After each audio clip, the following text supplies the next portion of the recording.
Ràdio Vilablareix presenta la notícia positiva de la mà de Rosa Anticó.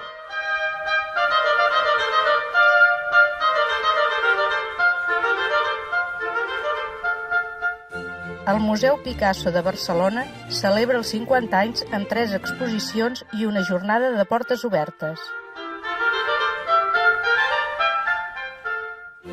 El Museu Picasso de Barcelona compleix 50 anys i ho celebra amb 3 exposicions.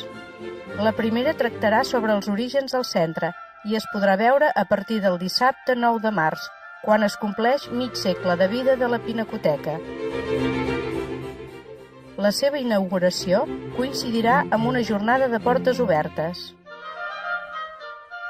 Aquesta exposició recollirà fotografies, documents d'arxius i entrevistes que expliquen com es va crear un museu dedicat a un Picasso a l'exili durant el franquisme.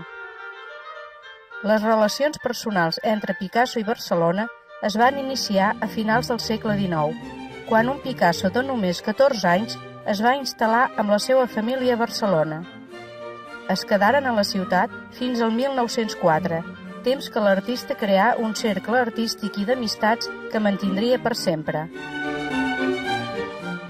La commemoració dels 50 anys continuarà al maig amb l'exposició Jo Picasso Autoretrats, primera gran exposició monogràfica sobre l'autoretrat de Picasso, des que era un nen fins poc abans de morir el 1973. Reunirà unes 80 obres, més de la meitat de les quals prestades per museus de tot el món. I la tercera, a l'octubre, farà un recorregut per les principals exposicions d'aquest mig segle. Inclourà per primera vegada el llenç La vida, procedent del Museu de Cleveland, una obra fonamental del període blau. El 50è aniversari ha coincidit amb la firma d'un acord perquè el museu passi a ser una fundació.